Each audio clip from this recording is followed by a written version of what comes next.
Sir आप mute हैं। ये वायर है ए बी और ये मैग्नेटिक फील्ड का रीजन है going into the plane. Wire b velocity से आगे जा रहा है। तो इसका इक्विवेलेंट डायग्राम हम कैसे बनाएंगे? हम इसका कुछ रेजिस्टेंस होगा और जो ईएमएफ इंड्यूस हुआ है वो यहाँ पर ड्रॉ कर देंगे, बी एल बी और ठीक है। इलेक्ट्रिकल इक्विवेलेंट ऑफ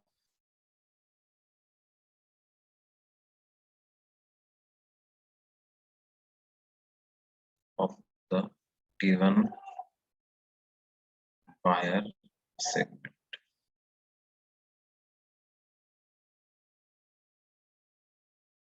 जब हम ये बैटरी लगा रहे हैं तो इसका हाई पोटेंशियल किस तरफ करना है? V cross B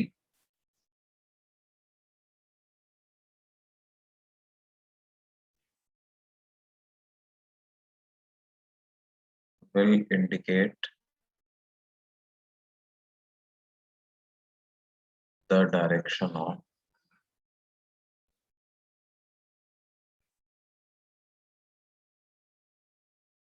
end at high potential।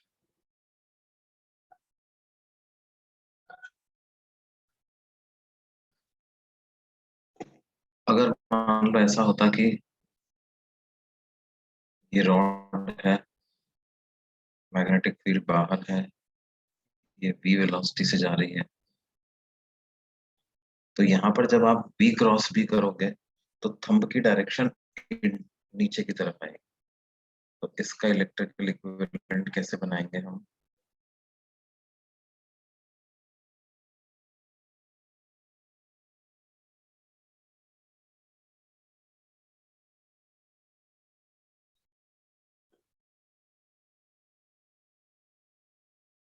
ये बात समझ में आती है बच्चों?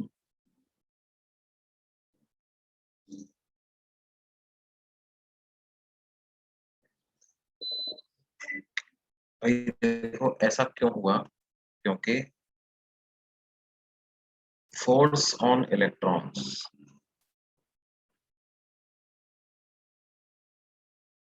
का फॉर्मूला होता है Q V cross B। That means free electrons will move in the direction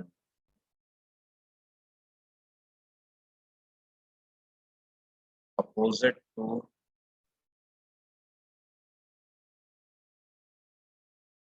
the B cross, है ना? B क्रॉस B के अपोजिट डायरेक्शन में इलेक्ट्रॉन्स मूव करेंगे, तो जिसकी वजह से क्या होगा? B क्रॉस B की डायरेक्शन में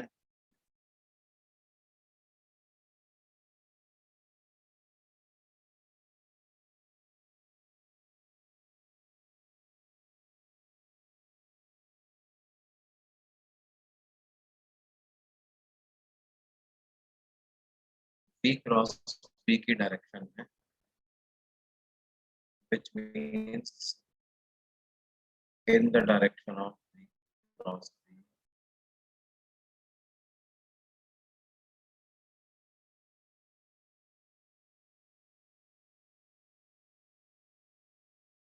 there lies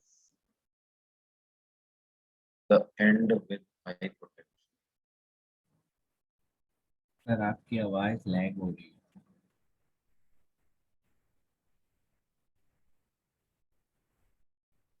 आवाज कम आ रही है क्या भाई? हाँ सर। एक हाँ,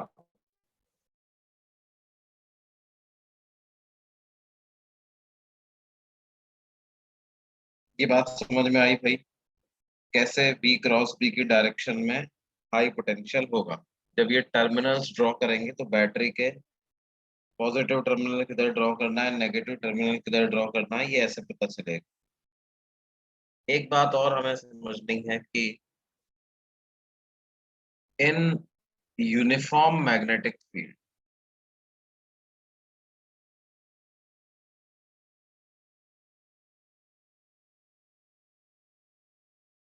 a curved wire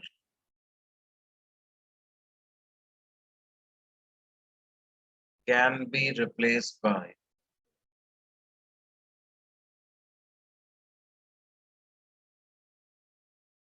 a straight wire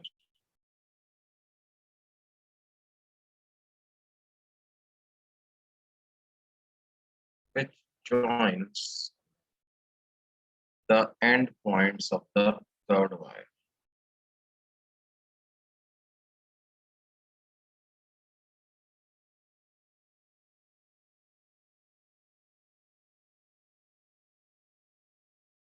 Which joins the end points of the curved wire.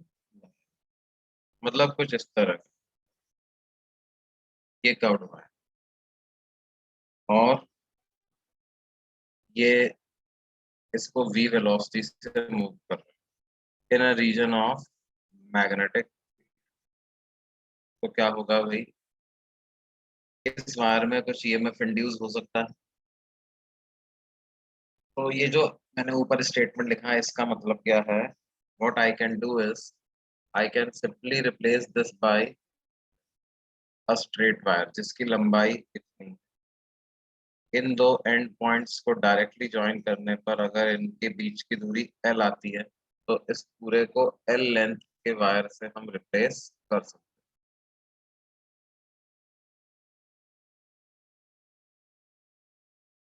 और मान सकते हैं कि वो v वेलोसिटी से जा रहा है। Same EMF will be induced. ऐसा क्यों, देखो भाई, हम क्या कर रहे हैं,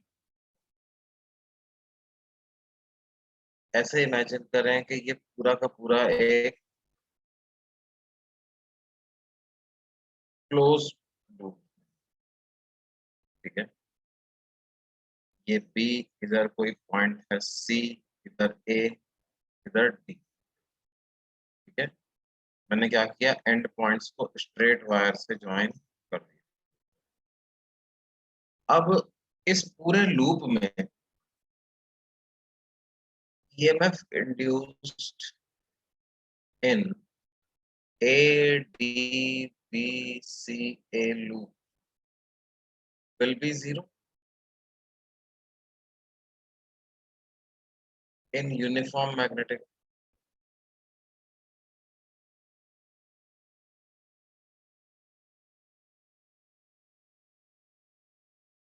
क्यों बेटे, क्योंकि यूनिफॉर्म मैग्नेटिक फील्ड में मूव कर रहा है तो flux constant, distance flux is constant.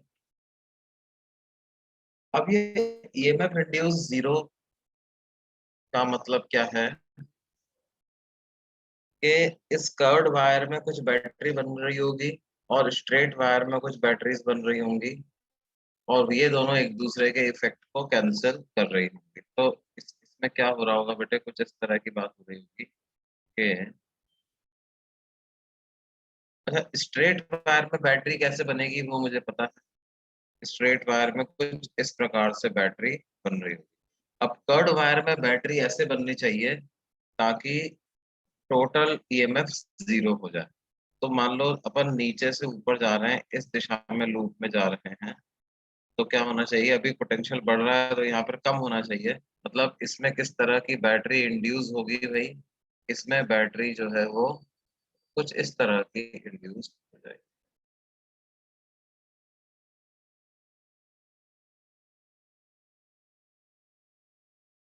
इसमें जो बैटरी इंड्यूस हो जाएगी वो कुछ ऐसी।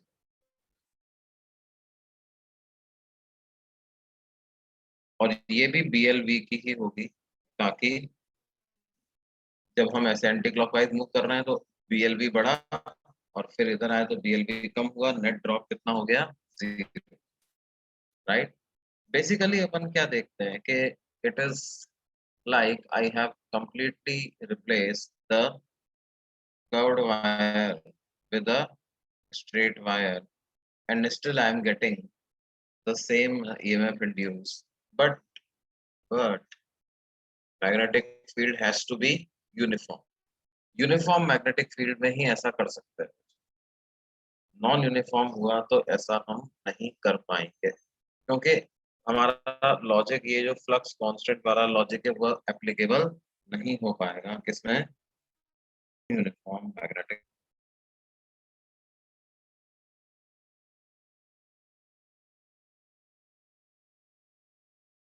देखो, अब देखो जनरली क्या होता है, मान लो कि एक हमारे पास स्क्वायर लूप है, या एक एग्जांपल ऐसा लेते हैं, consider N infinitely long wire.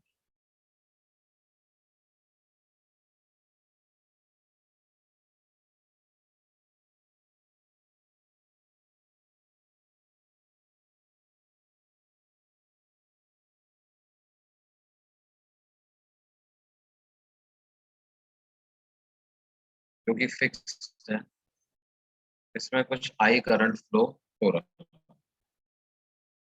इसके पैरेलल एक wire segment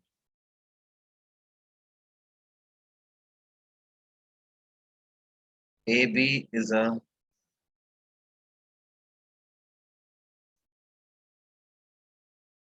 wire segment of length L,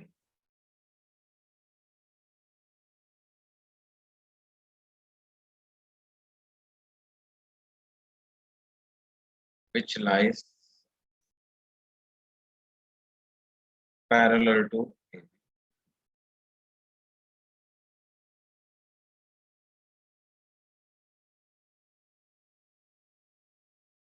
Parallel to the infinite wire. AB जो वायर है वो कुछ इस तरह से मूव कर रहा है, और उस इंस्टेंट पे जबकि इन दोनों वायर्स के बीच की दूरी D है,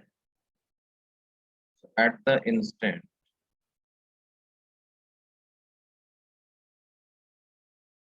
when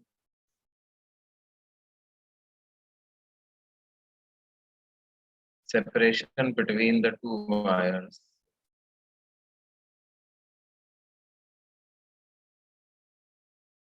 is D,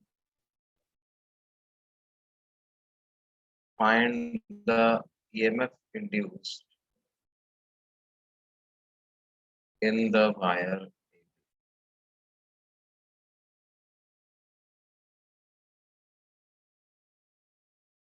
Find the EMF induced in the wire AB. तो देखो बेटा यहाँ पर क्या है,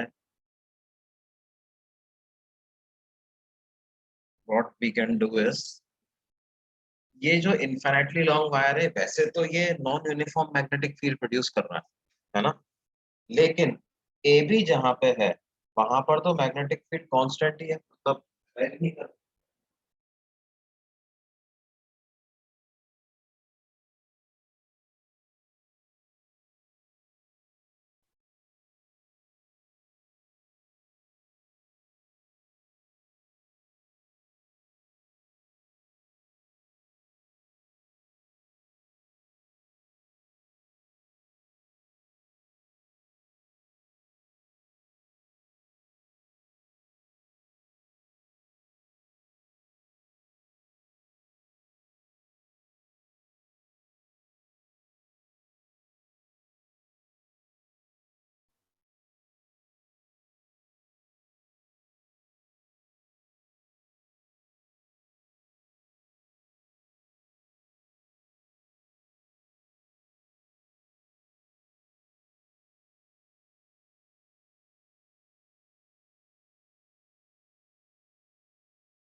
सर आपकी आवाज नहीं आ रही।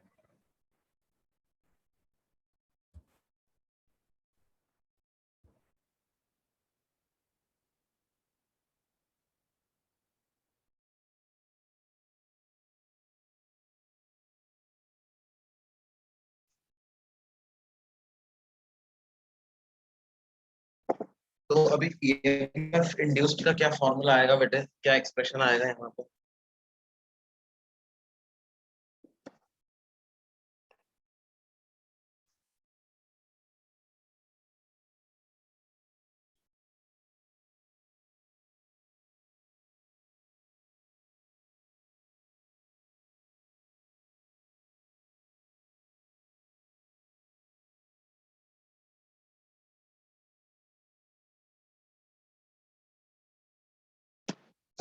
Can I use the expression BLV?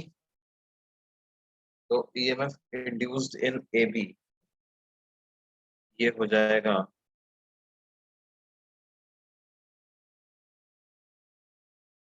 BL, and what is B? B को हम लिखेंगे mu naught I by 2 pi D into L into ये EMF induced in A B इतना, ठीक है। और क्योंकि मैग्नेटिक फील्ड अंदर की, ये इस इंस्टेंट पे होगा ऑफ कोर्स, जब ये डिस्टेंस बदलेगी तो ईएमएफ इंड्यूस भी फोर्स क्या होगा बेटे, बदलेगा ही बदलेगा।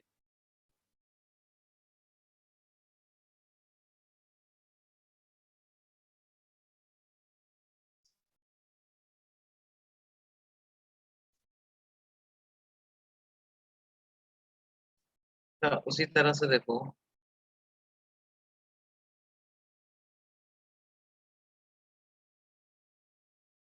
अगर ऐसा हो जाए कि ये इनफाइनाइटली लॉन्ग वायर है जिसमें से कुछ हाई करंट फ्लो हो रहा है, इसके सामने मैंने एक ए बी वायर सेगमेंट ऐसे रख दिया और इसको मैं v वेलोसिटी से पैरेलल मूव करवा रहा हूँ। मुझे कैलकुलेट करना है find EMF induced in the segment a b.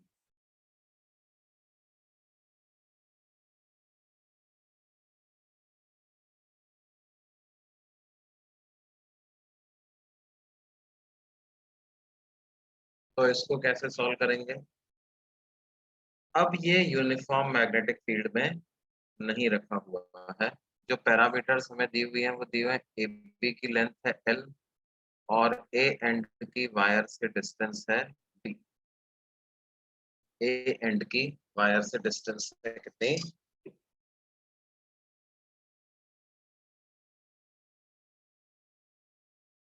तो अब देखो कोई बात नहीं, अब हम यहाँ पर इंटीग्रेशन से इसको सॉल्व करेंगे। हम क्या करेंगे, एक बहुत ही छोटा सा टुकड़ा कंसिडर कर लेंगे इस सेगमेंट का,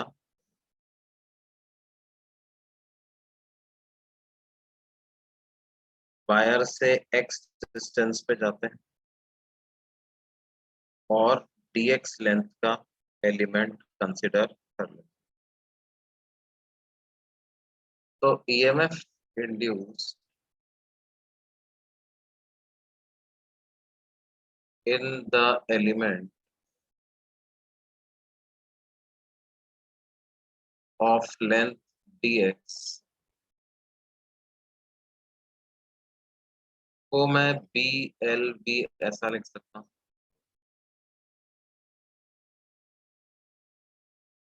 बी कितना होगा, mu naught I by 2 pi X into D X into ये EMF induced in the length dx इतना हो जाए। तो पूरे ए बी में ईएमएफ इंड्यूस पता लगाना है, तो क्या करें, ये जो डीई है इसको इंटीग्रेट कर देते हैं, यानी कि mu naught I v d x by 2 pi और x की लिमिट कहाँ से कहाँ तक डाल देंगे, d से लेकर के d प्लस एल। तो ये EMF induced in A b अपने पास आ जाएगा बेटे, mu naught I v by 2 pi तो कांस्टेंट है, dx बाय x का इंटीग्रेशन ln x, तो ln of t plus L minus ln d, या ये हो जाएगा mu naught I v divided by 2 pi ln of d plus l divided by, अच्छा कौन सा एंड हाई पोटेंशियल पे होगा, बी क्रॉस बी करो आप, वेलोसिटी है ऊपर, मैग्नेटिक फील्ड है इनटू द प्लेन क्योंकि इसमें से करंट ऊपर जा रहा है, बी क्रॉस बी करोगे तो थंब लेफ्ट साइड की तरफ है ना, क्या होगा, a end will be at high potential.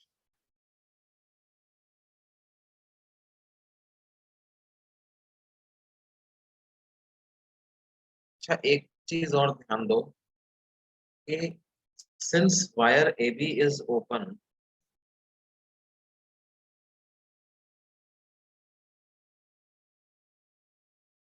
Current through it is 0,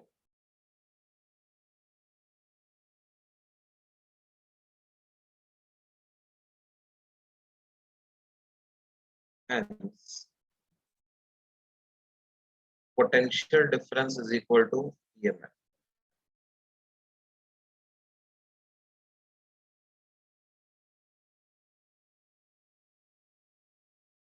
वैसे इन जनरल ये दोनों अलग अलग पैरामीटर्स होते हैं, लेकिन इस केस में बराबर आ जाएंगे, क्यों, क्योंकि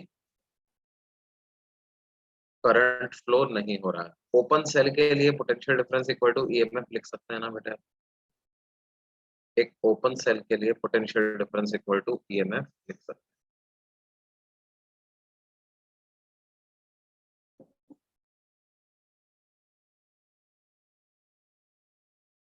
और देखिए भाई, देखो क्या होता है जब एक square loop uniform magnetic field के रीजन में move करता है। ये a B c D,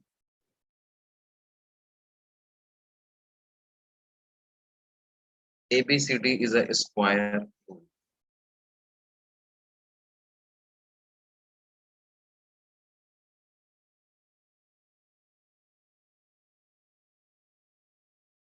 of side length A,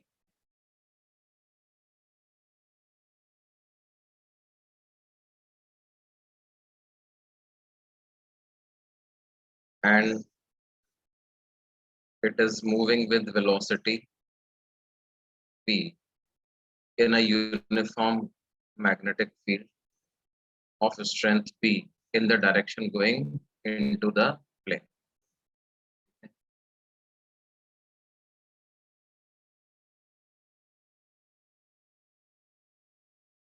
Find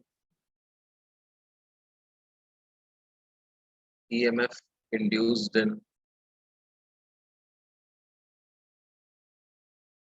part 1 square loop, पूरे लूप में कितना EMF इंड्यूस होगा, part 2 in AB, BC, CD and D, इनमें सब में अलग अलग कितना,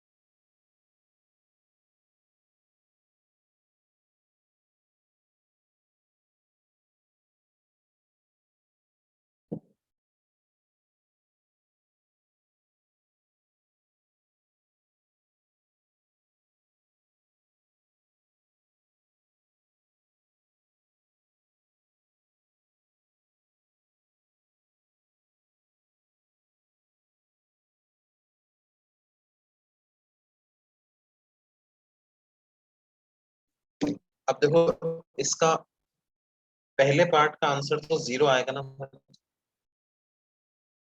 हाँ सर। पूरा a B c d a loop में अगर मेरे को ईएमएफ इंड्यूस्ड देखना है तो दैट विल बी 0।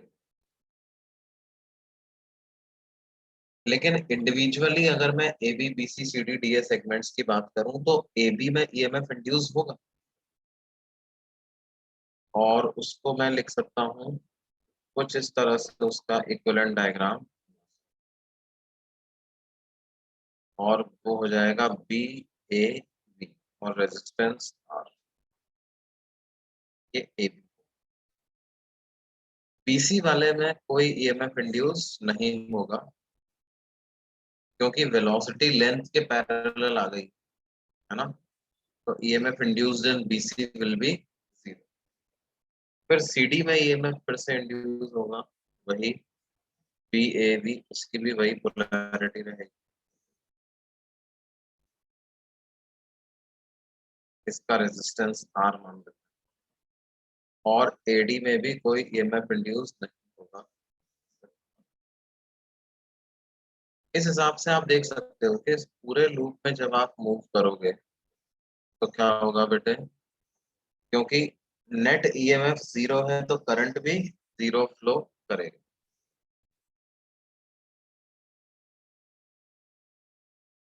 कोई हमसे कहे कि बी और ए पॉइंट पे पोटेंशियल डिफरेंस बताओ, तो वो कितना होगा? इट विल बी बी ए। सी और डी पॉइंट में पोटेंशियल डिफरेंस बताओ।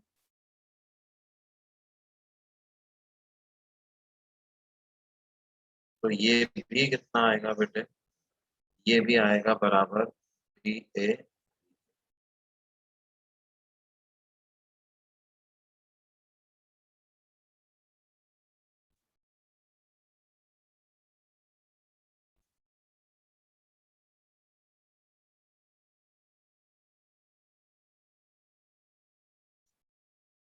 मान लो कुछ इस तरह की सिचुएशन है हमारे सामने कि एक सेमी सर्कुलर वायर सेगमेंट है ए बी सी, और उसका रेडियस है आर।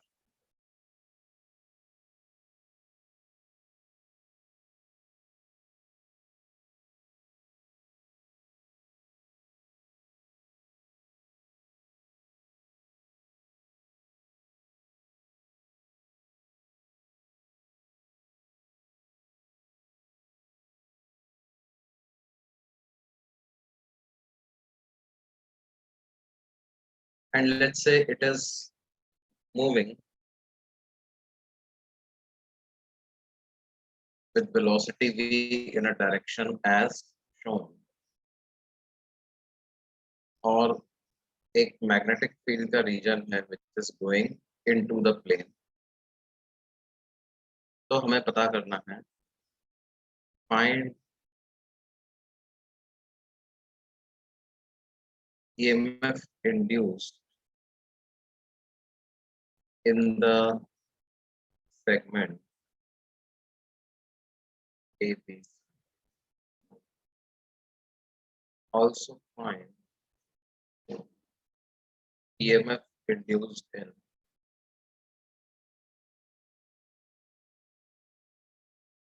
AB and AB और BC में भी अलग अलग कितना EMF इंड्यूस्ड होगा ये भी पता करना है, और पूरे ABC में कितना होगा ये भी पता करना। मैग्नेटिक फील्ड मान लो हमें B नॉट दिया, तो भाई क्या करेंगे, ये जो ABC वायर है, कर्ड वायर को भी स्ट्रेट वायर के से रिप्लेस कर सकते हो, तो you replace it by AC, उसकी लेंथ हो जाएगी 2r। इस AC में इंड्यूस्ड EMF पता कर लो, तो वो कितना हो जाएगा बेटे? PLV, तो B not into 2r into that is 2B not into B into, ऐसा EMF इंड्यूस्ड इन AC।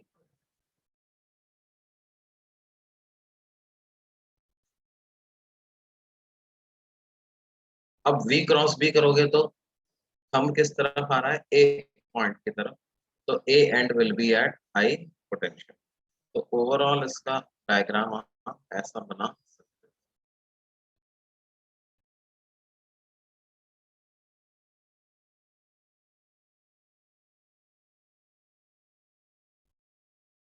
जो भी रेजिस्टेंस,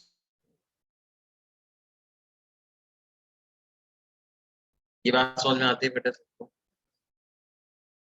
अच्छा, ए बी वायर में सेगमेंट में अगर अलग से देखना है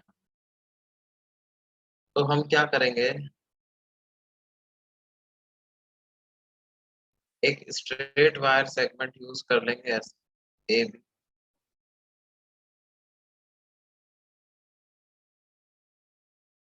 इसकी लेंथ क्या हो जाएगी, इसकी लेंथ हो जाएगी √2r, और वेलोसिटी जो होगी वो लेंथ के साथ 45 डिग्री का एंगल बना।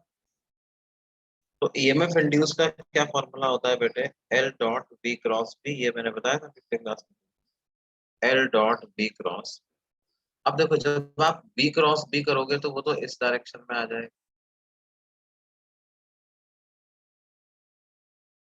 और उसको तो हम magnitude wise B into B ही लिख सकते हैं। अब मुझे क्या करना है, लेंथ के साथ इसका डॉट प्रोडक्ट, ठीक है।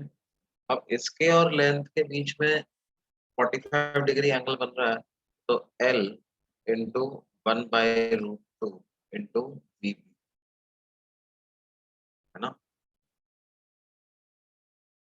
और एल को मैं क्या लिख दूं, √2r, तो √2r into 1/√2 into B into root, ये √2 से √2 कैंसिल हो जाएगा, तो क्या आंसर आ जाएगा बेटे इसका, BVR। और ए पॉइंट ही हाई पोटेंशियल पे हो।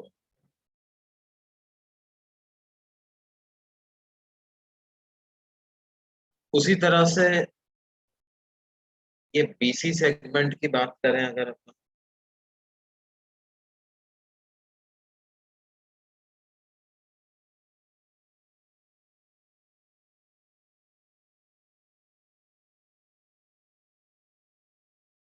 ये सेगमेंट है, इसकी अगर अपन बात करेंगे तो इसको मैं ऐसे वायर से रिप्लेस कर,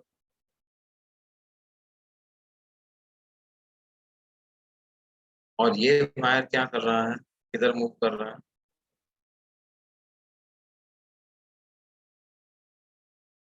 मूव कर रहा है, नहीं तो थोड़ी कर रहा है, कैसे कर रहा है, राइट साइड में कर रहा है,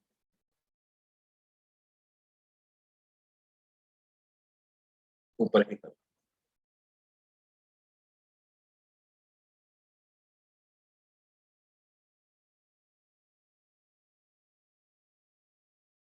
बी क्रॉस बी करेंगे तो वो राइट साइड में आएगा,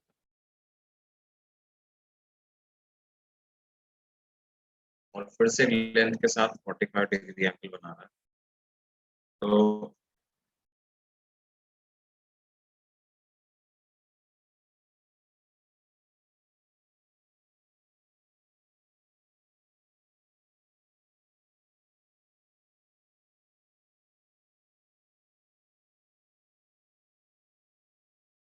cos 45 को फिर से 1/√2 लिखते हैं, ये कितना आ जाएगा, BB।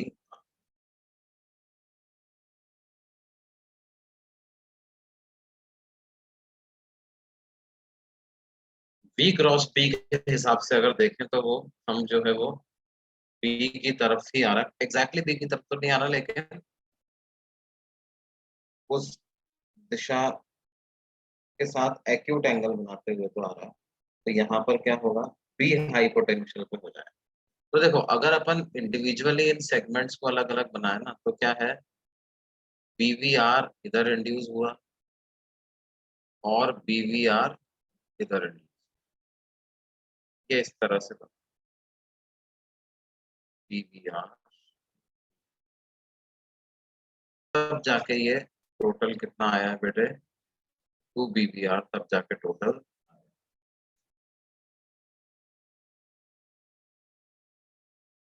क्या ये बात क्लियर है भाई?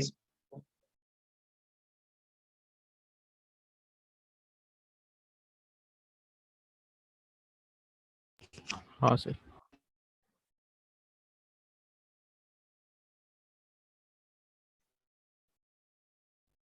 उसकी जगह मान लो हमें कुछ ऐसा कह दिया जाए कि एक इनफाइनाइटली लॉन्ग वायर है और उसमें से कुछ हाई करंट फ्लो हो रहा है और उस वायर के सामने एक रेक्टेंगुलर लूप रखा हुआ है जो कि किसी इंस्टेंट पर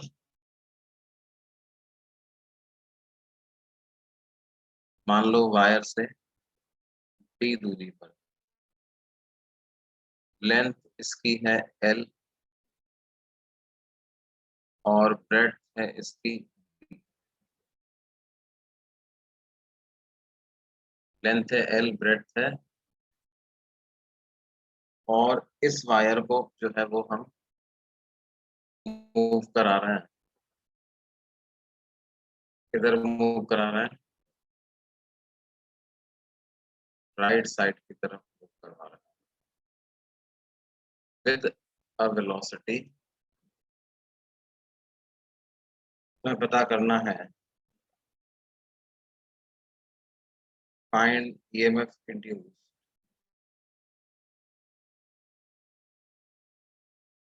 इन द रेक्टेंगुलर लूप।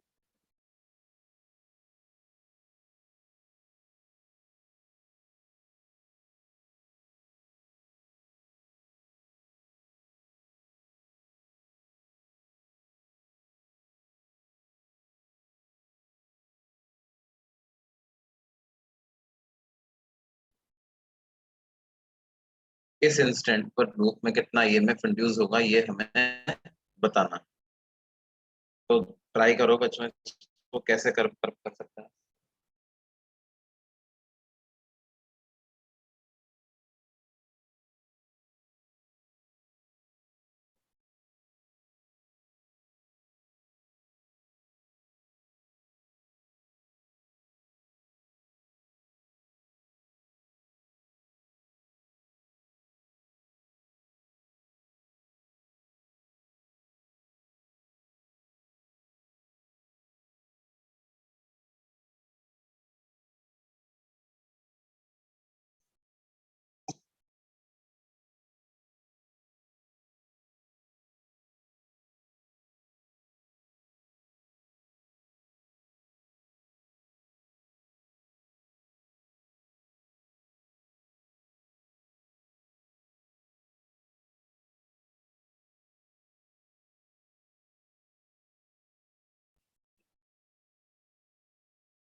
हाँ बेटे कैसे करेंगे इसको?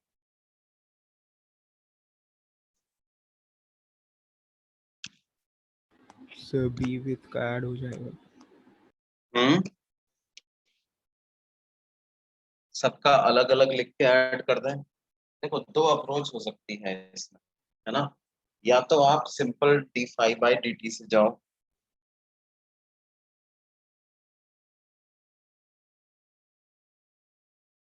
मेथड 1। ये क्या है? You write flux and then differentiate flux with respect to time.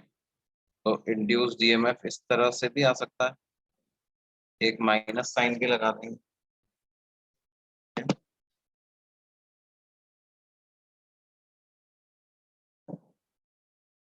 तो पहले फ्लक्स लिख लेते हैं अपन। फ्लक्स लिखने के लिए मेरे को इंटीग्रेशन तो करना ही पड़ेगा, क्योंकि मैग्नेटिक फील्ड वेरी कर रहा है। हम क्या करें, इनफाइनाइटली लॉन्ग वायर से x डिस्टेंस पे जाएं, dx विड्थ की स्ट्रिप कंसीडर करें, तो उसमें से जो फ्लक्स पास हो रहा होगा वो कितना पास हो रहा होगा? Magnetic field into area, magnetic field हो जाएगा म्यू नॉट I/2πx, और एरिया हो जाएगा pdx, और इसको इंटीग्रेट कर देंगे तो टोटल फ्लक्स आ जाएगा। और इंटीग्रेशन कहाँ से कहाँ तक करें? x की वैल्यू d से लेकर के d+L तक पुट करो, तो फाई कितना आ जाएगा? Mu naught I divided by IB/2π integration dx/x, तो वो ln x हो जाएगा, ln of d+L minus ln d।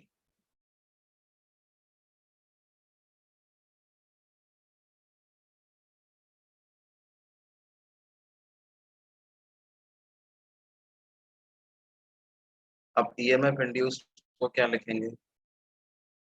-d5/,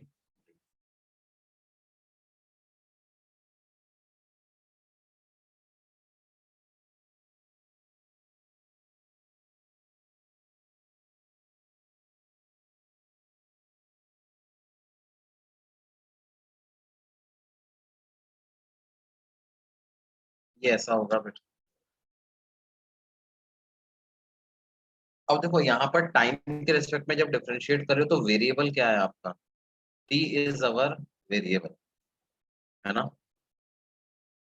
इसको आप चाहो तो ऐसा भी लिख लो,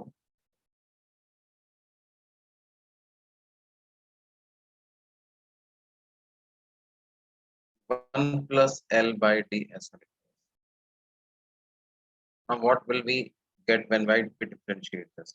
तो म्यू नॉट IB/2π, ये तो एज इट इज बाहर आ गया। ln ऑफ x को डिफरेंशिएट करना है, तो वो क्या होगा? 1/x into dx/dt। इसको टाइम के रेस्पेक्ट में डिफरेंशिएट करोगे तो 1 का डिफरेंशिएशन 0 हो जाएगा, और ये हो जाएगा -L/d² into dd/dt। And what is dd/dt? dd/dt is velocity of this rectangular tube. तो ये आ जाएगा mu naught IB d divided by 2π into d+L multiplied by -L/d²। अच्छा, एक माइनस साइन पहले भी था, ये माइनस और ये वाला माइनस कैंसिल होकर के प्लस हो जाएगा। dt/dt को वेलोसिटी v लिख सकते हैं, तो ये d से d कैंसिल हो जाएगा, mu naught ILBV, mu naught ILBV divided by 2π into d+L। ऐसा ये इंड्यूस्ड ईएमएफ का वैल्यू आए, राइट?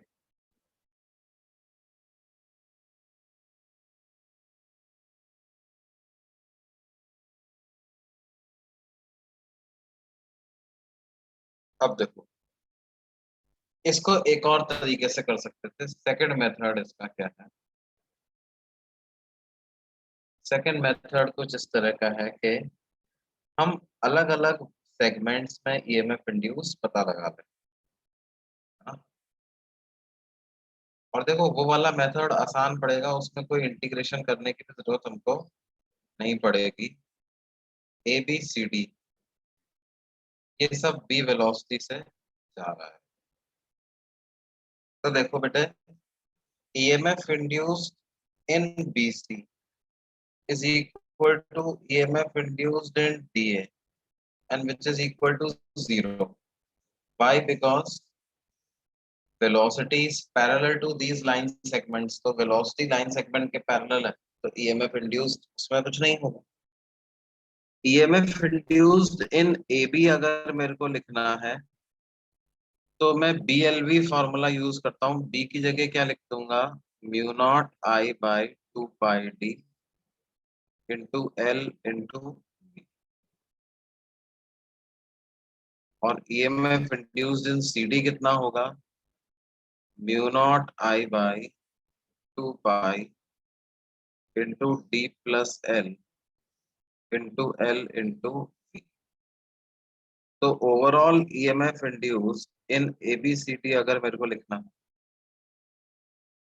तो ये हम कैसे लिख पाएंगे बच्चों? देखो ध्यान दो,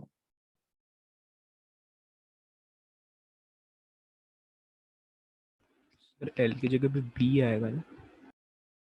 क्या बेटे?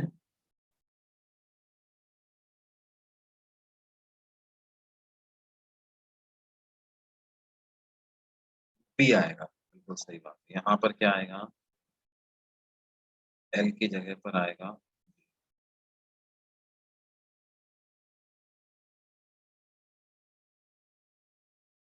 और ये बैटरी कैसे बनी है? कुछ इस तरह से, इधर भी सेम पोलैरिटी है। तो क्या होगा, जब आप क्लॉकवाइज डायरेक्शन में चलोगे तो net EMF E1 minus E2 के बराबर हो गया। तो इन दोनों को आपस में सब्ट्रैक्ट कर दें। Mu naught I B B divided by 2 pi into 1 by D minus 1 by D plus, ये हो जाएगा mu naught I B B divided by 2 pi into D plus है, और ये होगा D plus L minus D. तो D से D cancel हो गया। Mu naught I B B L divided by 2 pi into D plus mu naught I B V L upon 2 pi D into D plus.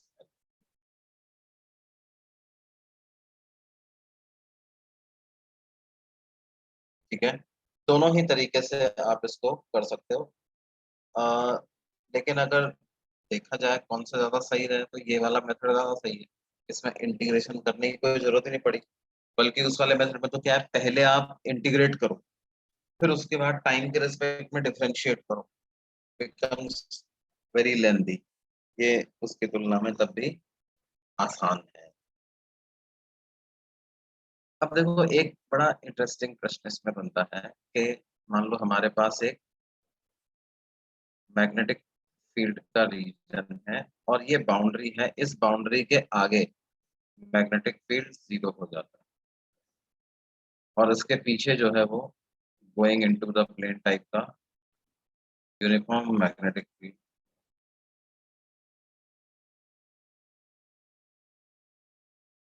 हम क्या करते हैं, एक square loop को इस फील्ड के बाहर लेकर के जा रहे हैं, ऐसा हमें कल्पना।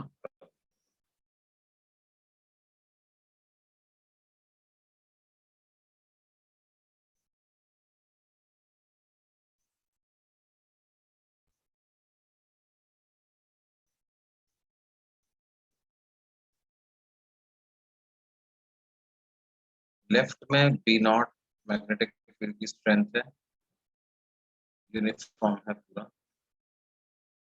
मान लो ये ए बी सी डी ये सेगमेंट हमें पता लगाना है। कैलकुलेट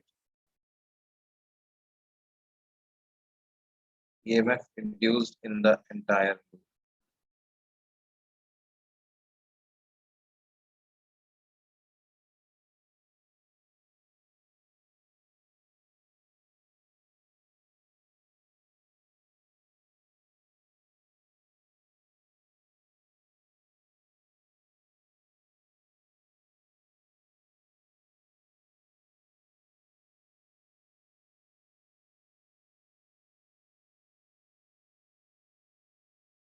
ये जो सेगमेंट्स हैं इनमें भी EMF इंड्यूस हमें अलग अलग भी पता करना है। तो इसको पता कर सकते हैं क्या? ट्राई करो, देखो क्या आता है।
क्या होगा भाई? देखो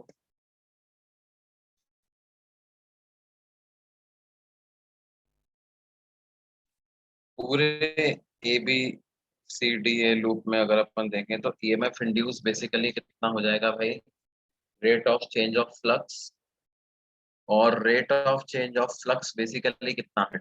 dt टाइम में ये वायर VDT अमाउंट से बाहर आ जाएगा, तो फ्लक्स में कितना चेंज आ जाएगा?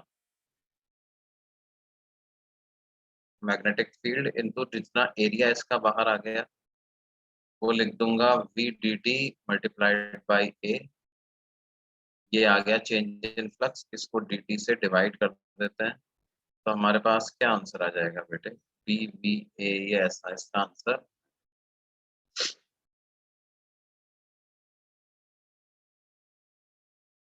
इसको आप ऐसा भी कर सकते थे, मान लेते हैं कि ये वाली दूरी कितनी है? x है, तो फ्लक्स कितना हो जाएगा? Magnetic field multiplied by this area which is in the region of magnetic field, तो वो हो जाएगा A multiplied by A minus x.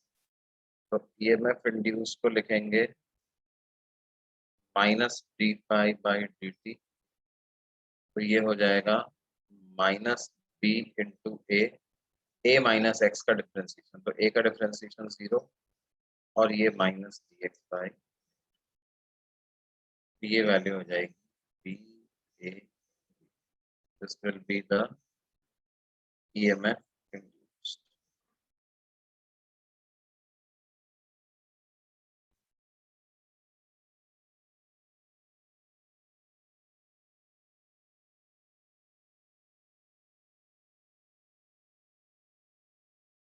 Sir VDT क्या है? हाँ बेटे, सर VDT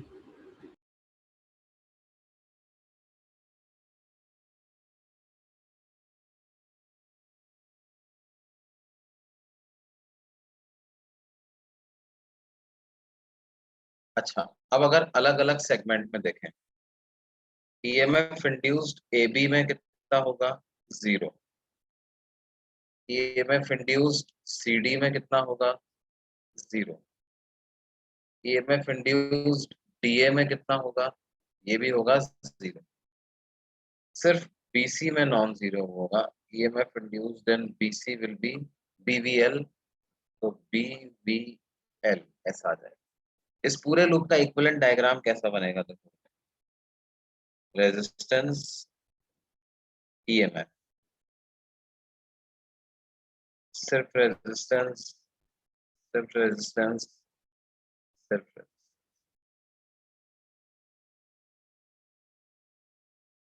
क्या इस सर्किट में कुछ करंट फ्लो होगा? जैसे जैसे लूप बाहर आता जा रहा है फ्लो होगा। इस बैटरी के हिसाब से भी देखो तो किधर आ रहा है, क्लॉकवाइज डायरेक्शन में आ रहा है।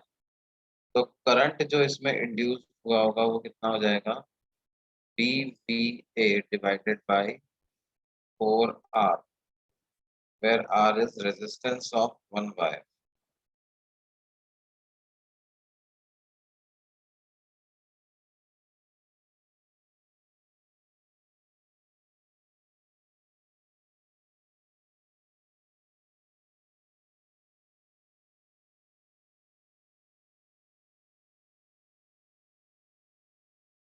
अच्छा, अब इसमें ध्यान दो, सवाल अगर इस तरह से पूछ लिया जाता, I am coming to a very important point, ध्यान देना बच्चों।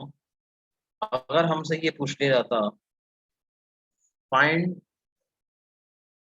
Potential difference between points C and D,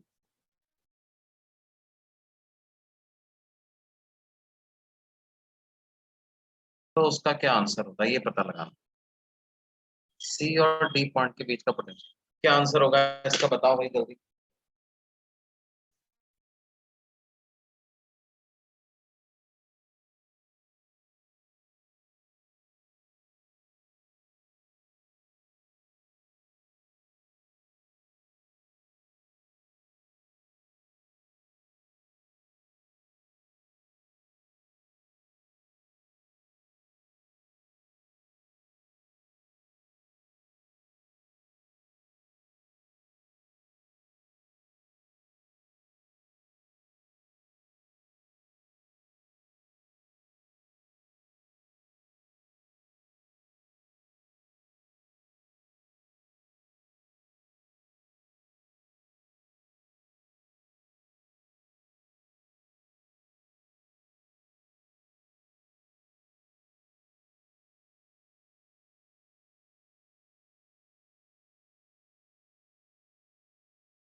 इसको क्या मैं 0 लिख दूं क्या? हाँ भाई, 0 लिख दें तो चलेगा क्या? 0 नहीं होगा, इट विल बी कितना, IR, current into resistance. Current है BVA डिवाइडेड बाई 4R, और इसका रेजिस्टेंस R है, तो इसका आंसर कितना आएगा, BVA बाई 4। हमसे पूछा जाए EMF potential difference between C and B कितना,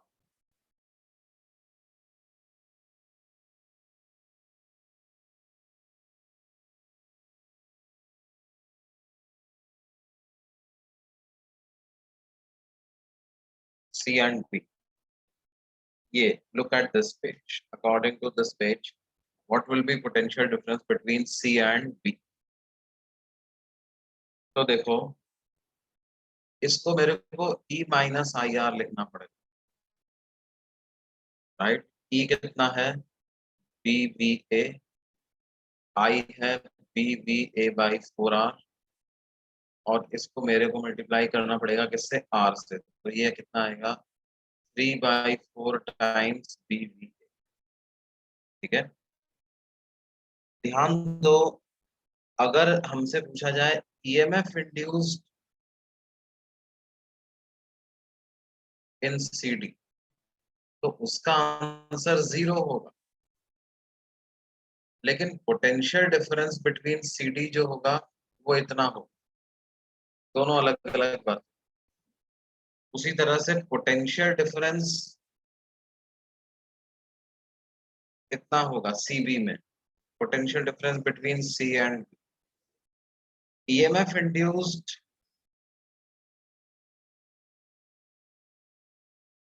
इन सीबी की अगर बात करोगे तो वो सिर्फ बीबीए।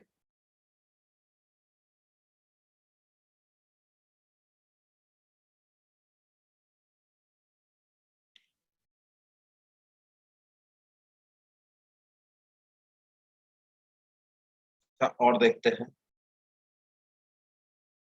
मान लो हमसे कहा जाए कि कोई ये दो फिक्स वायर्स हैं, इनके बीच में एंगल बन रहा है मान लो अल्फा, और एक ये इस तरह का वायर है, लॉन्ग वायर मान सकते हैं उसको, long.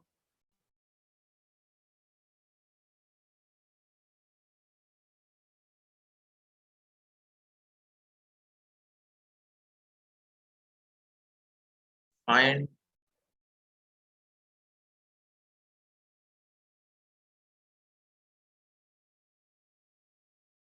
Current in the loop A B C at the instant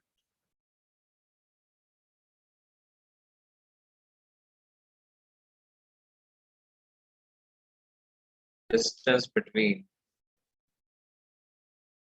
distance of BC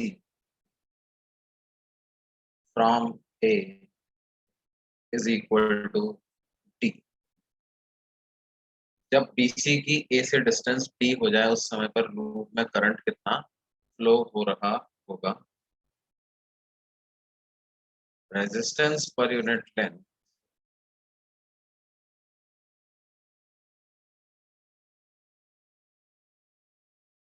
for all the wires is A।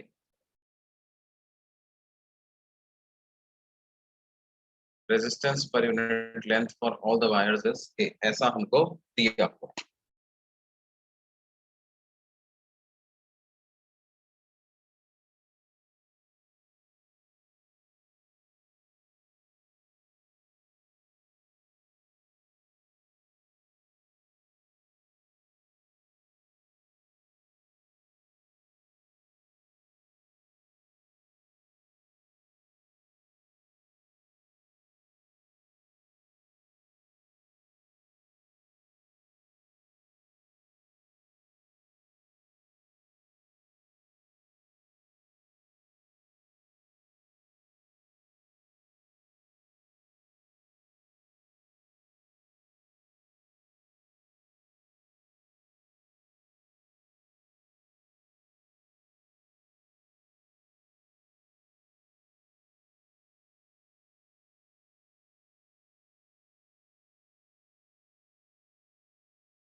देखो इसको ऐसे लिखें,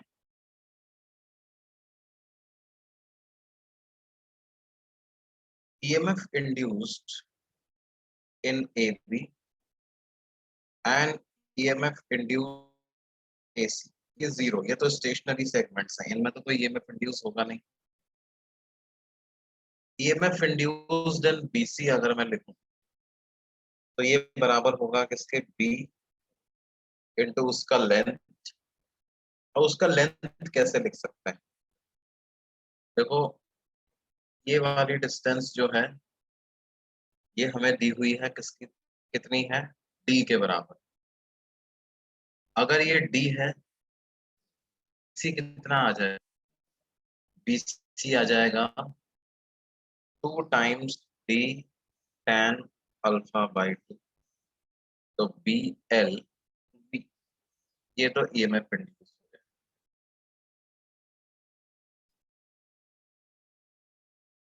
अब EMF इंड्यूस्ड को रेजिस्टेंस से डिवाइड करना है, तो करंट इंड्यूस्ड कितना आ जाएगा, 2BV into D into tan alpha by 2 divided by K total length. Total length कैसे लिखें, देखो BC की तो लेंथ निकाल ही ली है हमने, 2D tan alpha by plus, अब ये AB और AC लेना, तो वो कैसे लिखेंगे भाई,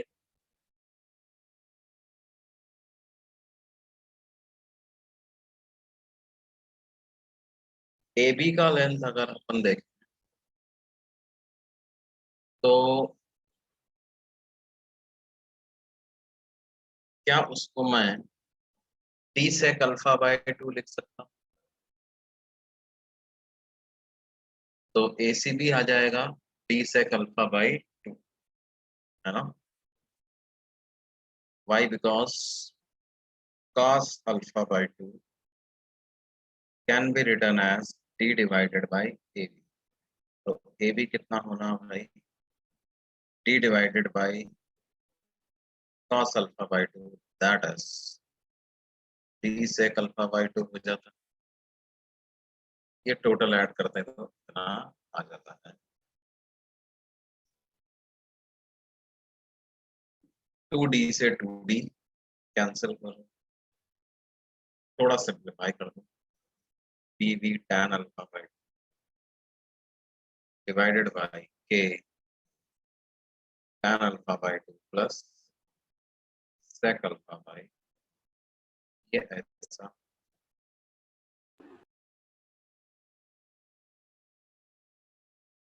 sir Is EMF it, induced AB और AC जीरो कैसे?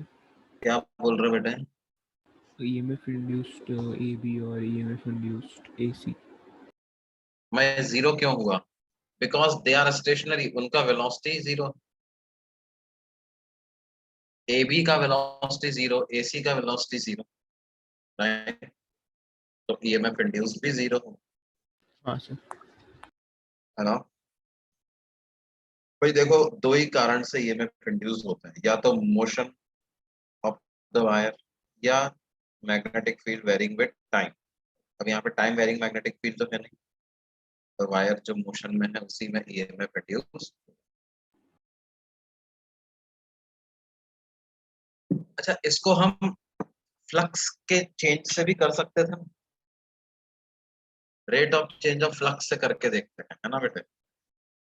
ये आपके पास एक वायर, उसी प्रकार से ये दूसरा वायर, ठीक है, और उसी प्रकार से ये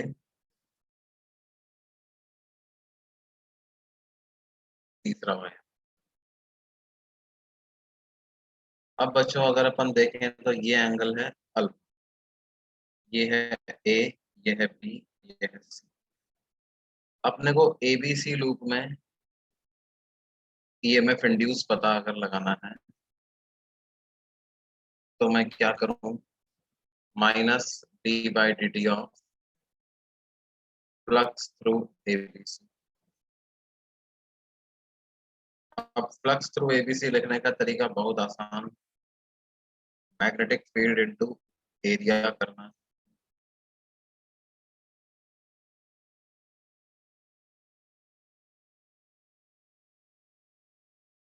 एरिया कितना होना है इसको भाई, एरिया को लिख देंगे हाफ इंटू बेस, बेस मतलब बीसी का लंबाई, वो 2d tan अल्फा बाई 2 हो जाए, half into base into height, height तो d है तो ये ऐसा,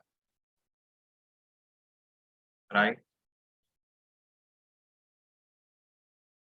बोलो भाई ये बात समझ में आती हाँ सर। अच्छा अब एक बात ध्यान दो, ये जो d है ये वेरिएबल है बच्चों, d जो है ये कैसा है, वेरिएबल। इसको हम, इस दूरी को x मानते हैं थोड़ी देर के, let us assume that it is equal to some value x। तो एरिया जब मैं लिखने जाऊंगा बच्चों तो क्या होगा, t की जगह x लिख दें, x लिख दें, ये 2 से 2 कैंसिल होता और मेरे पास क्या वैल्यू आ जाएगी, -b tan alpha by 2 into d by D T of X square. X square का डिफरेंशिएशन टाइम के रेस्पेक्ट में जब करेंगे तो ये 2x dx by D T आ जाएगा। dx बाई डी टी को वेलोसिटी लिख सकते हैं, x की वैल्यू इस समय पर t है तो ये क्या आ जाएगा, 2b tan अल्फा बाई, ऐसा EMF induced in A B C, इस प्रकार का। बात समझ में आती है भाई?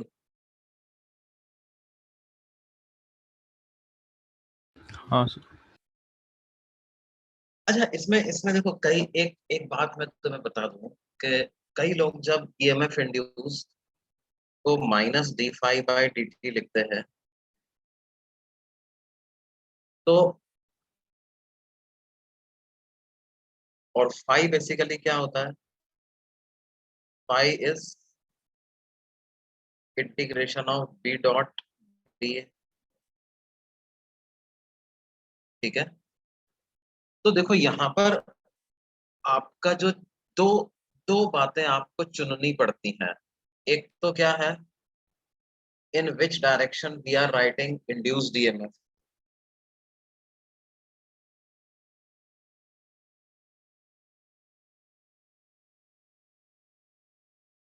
इट इज बीइंग रिटन,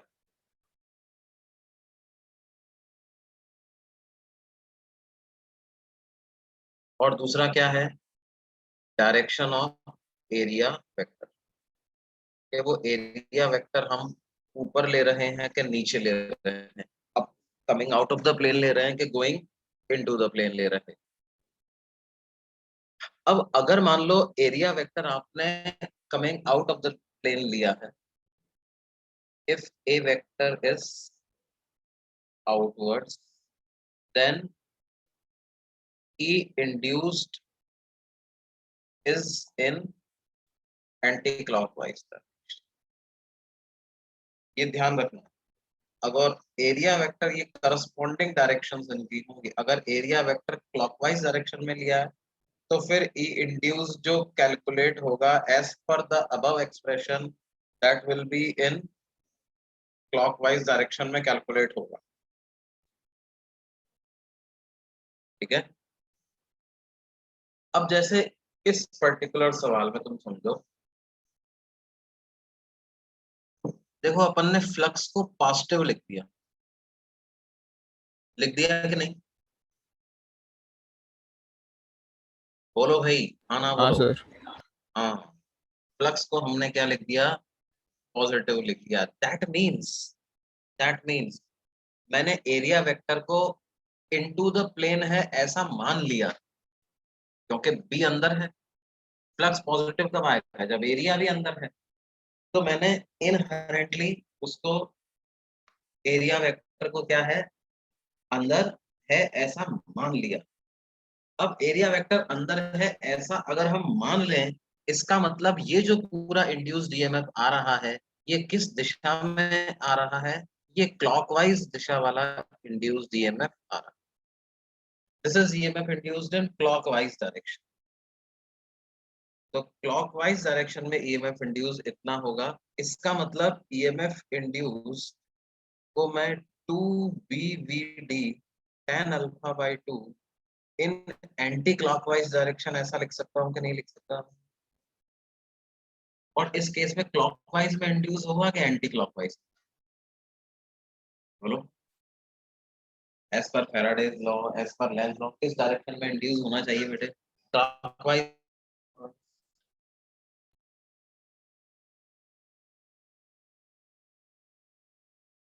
अंदर जाने वाला फ्लक्स बढ़ रहा है,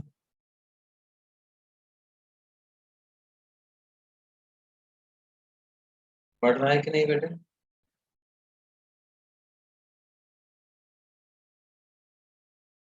हाँ सर। अंदर जाने वाला फ्लक्स बढ़ रहा है, तो उसको कम करने की कोशिश करेगा। तो एंटी क्लॉकवाइज डायरेक्शन में करंट इंड्यूस होगा, यानी ईएमएफ भी एंटी क्लॉकवाइज डायरेक्शन में ही आया।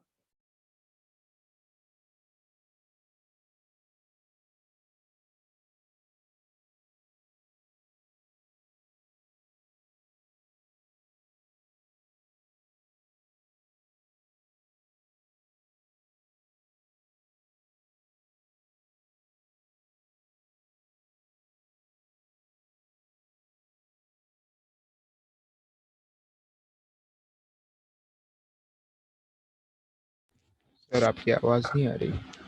मेरी आवाज, अरे मैं बोला ही नहीं अभी, अभी आ रही है। हाँ सर। ये बात समझ में आ गई बेटे? ये माइनस का यूज क्या होता है, और ये एरिया वेक्टर और ईएमएफ की डायरेक्शन आपस में लिंक होती है ना। ध्यान दो, अगर मैं एरिया वेक्टर लिखते समय एरिया को अपने आप आउटवर्ड डायरेक्शन में ले लेता, तो ये फ्लक्स नेगेटिव आ जाता, और ये नेगेटिव से नेगेटिव मल्टीप्लाई होकर के पॉजिटिव आ जाता, अपने आप induced EMF anti clockwise direction में आ जाता, पॉजिटिव। देखो, अब इसमें एक एक बहुत महत्वपूर्ण फॉर्मूला इसमें होता है। कौन सा? Charge phloem through in a loop, charge flow in a loop. देखो, चार्ज फ्लो को हम integral of I D T लिख सकते हैं। करंट को टाइम के रिस्पेक्ट में इंटीग्रेट कर दो तो चार्ज फ्लो हो जाएगा। करंट को क्या लिखेंगे बेटे? करंट को लिखेंगे induced EMF divided by resistance, capital R S, resistance of wire.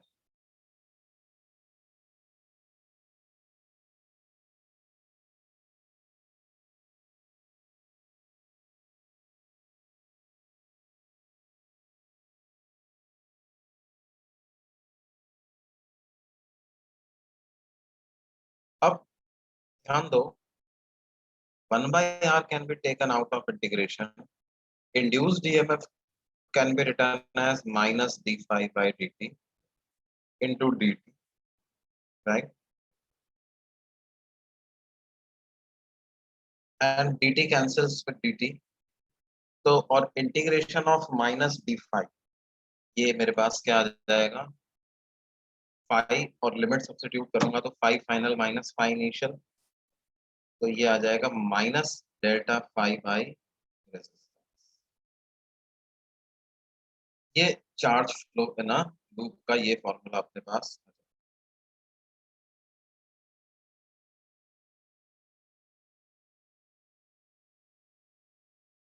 Again वही क्लॉकवाइज एंटी क्लॉकवाइज का यहाँ पर भी है, ठीक है।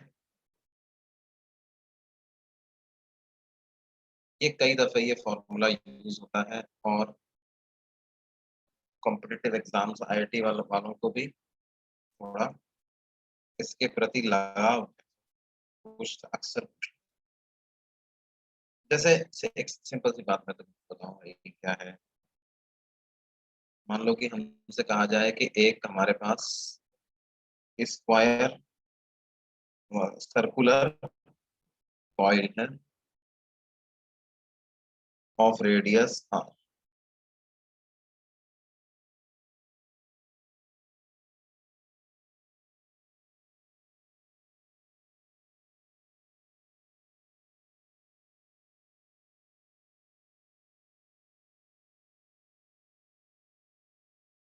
there is a circular coil of radius a placed in magnetic field। Magnetic field की डायरेक्शन क्या है, into the plane. coil is rotated by 180 degree about its diameter।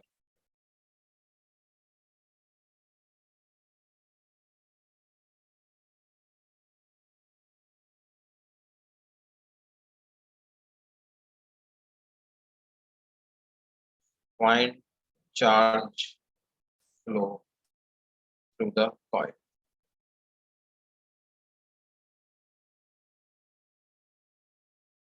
ये पता लगाना।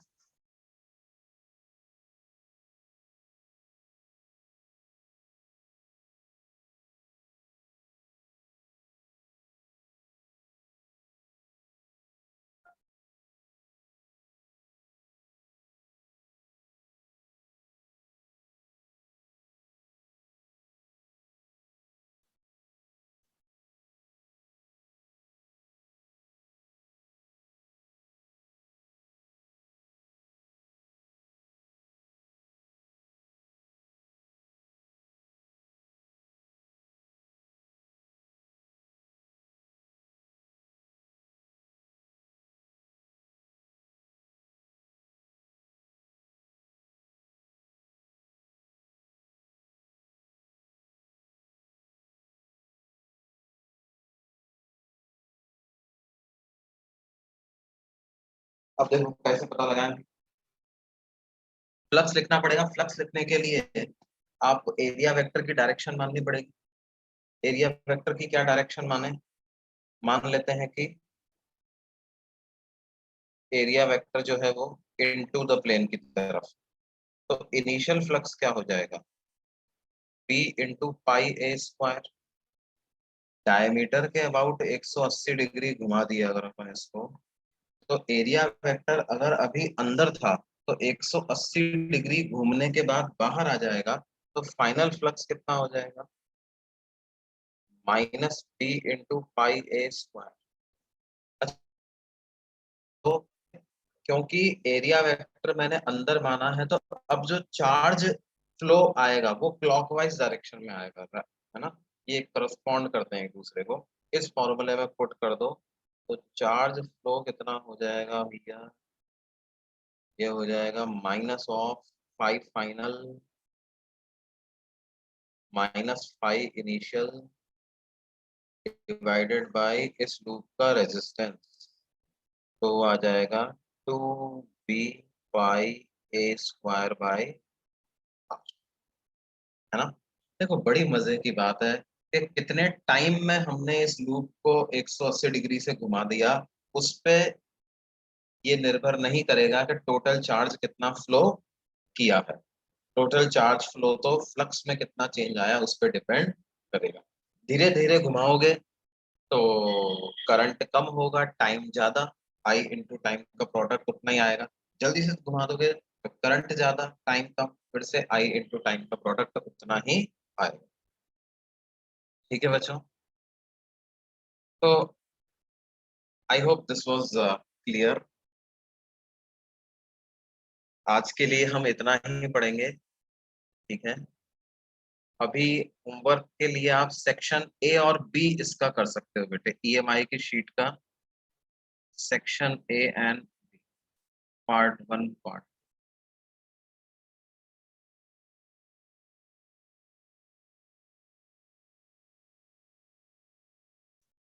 ठीक है।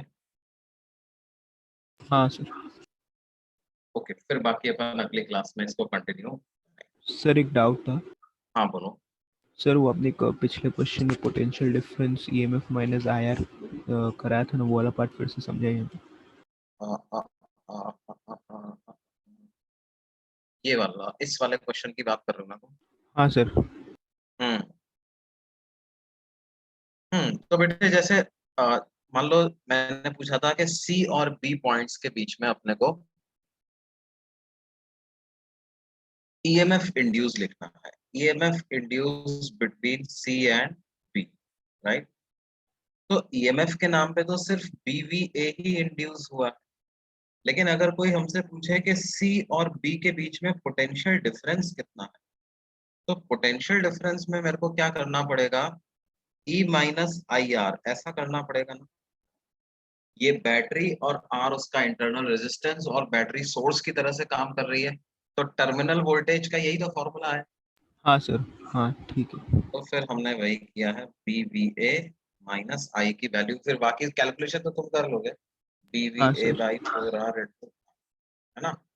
भाई देखो, जिस वायर में ईएमएफ इंड्यूस हो जाता है वो वायर कैसे बन जाता है, उसका रेजिस्टेंस तो है ही कुछ, उसमें एक बैटरी भी क्रिएट हो गई, तो that behaves like a battery with an internal resistance. ठीक है?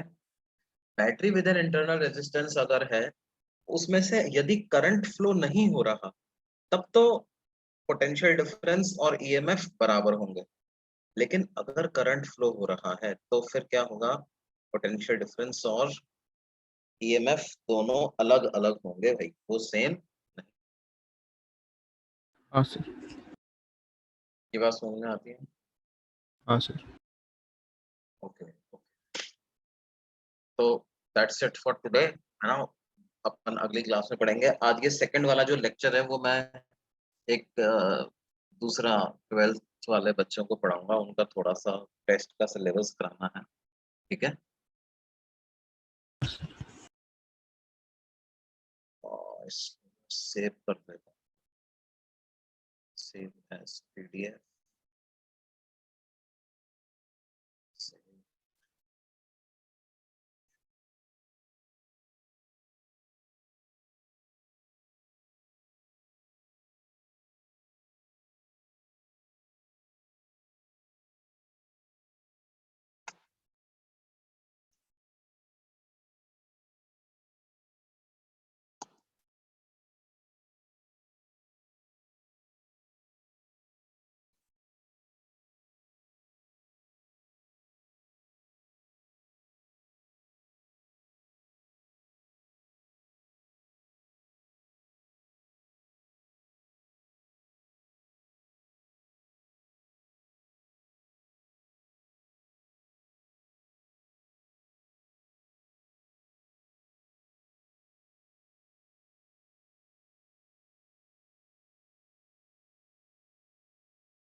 नोट सेंड कर दिए बेटे आप लोगों को, ठीक है?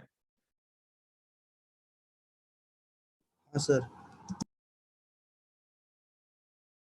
ग्रुप पे कर दिया मैंने, है ना? व्हाट्सएप वाला जो अपना MR1 बैच है ना, उस पर कर दिया।